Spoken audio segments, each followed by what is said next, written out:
Good morning, everyone. Happy Monday and welcome back. We have finished our, going back a slide actually, we have finished our World War I outline with the poetry writing.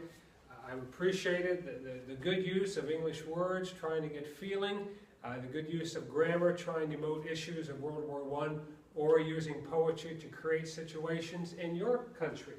And again, moving forward, the reason that we did that was in our Bloom's taxonomy. Taxonomy is not completely shown. We were creating, evaluating, and analyzing.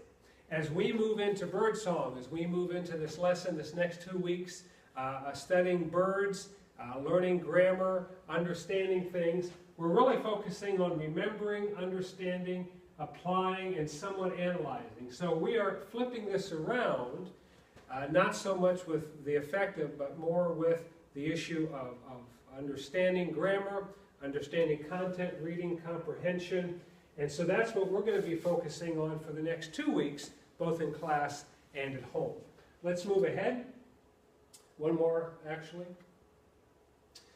In the bird song and the issue of birds, students will describe bird songs as they relate to feeding and mating. We'll be learning about that. Students will describe how human actions affect wildlife as it relates to birds. And as I sent to you before, and we'll see this on the next slide, we're getting this from onestopenglish.com. It's birdsong. We're using the advanced article that you'll be using in class and at home, but they also have basic, intermediate as well. So I'm just putting this on here. It was also in the email. It's also on Edmodo. OneStopEnglish.com. The article is Birdsong.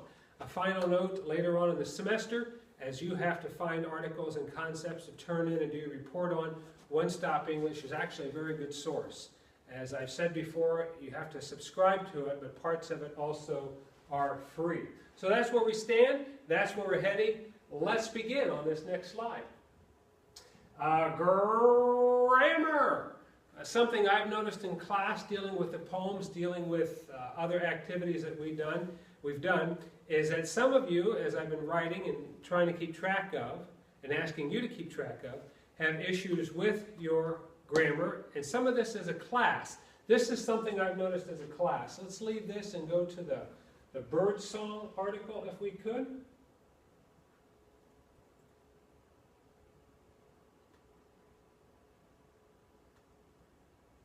Very good. Let's go to the top. And let me ask you this. In fact, I'm going to do this. Birdsong reading. I can't believe I'm doing this and it's 4:30 in the morning, pitch black, cold and freezing. And he goes on. I find myself getting out of bed and getting dressed. A car horn sounds as I'm putting on things.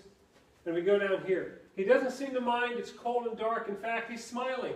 You're going to love this. Now, where is the comma? Is it inside or outside of the quotation mark? It is inside of the quotation mark. Who here knew that? Raise your hand. Well, of course you know it. It's here. But if you had to write your own story, who here would be able to put the comma inside the quotation mark? Some. I was struggling with this even in grad school. I learned it in high school. Never paid attention to it. Finally, in grad school, a professor of mine wrote on a paper, an educated person really knows these things, Brian. And I was shamed into learning some more rules. So, we see here that this comma goes inside the quotation mark.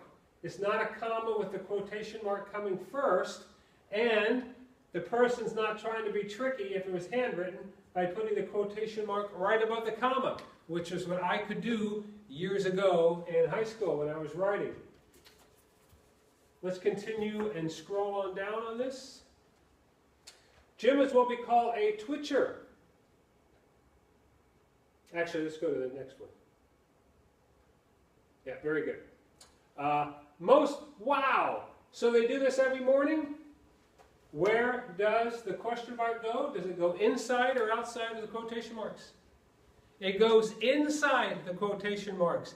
Again, who knew that? About question marks. Very good.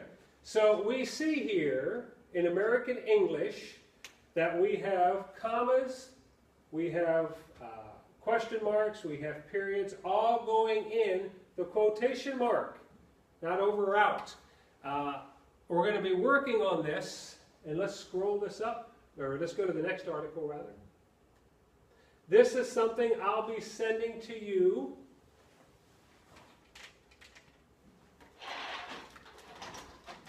because I still get confused on some of this all these years later. This is Purdue OWL. This is what? Use a comma to introduce a quotation after standard dialogue tag.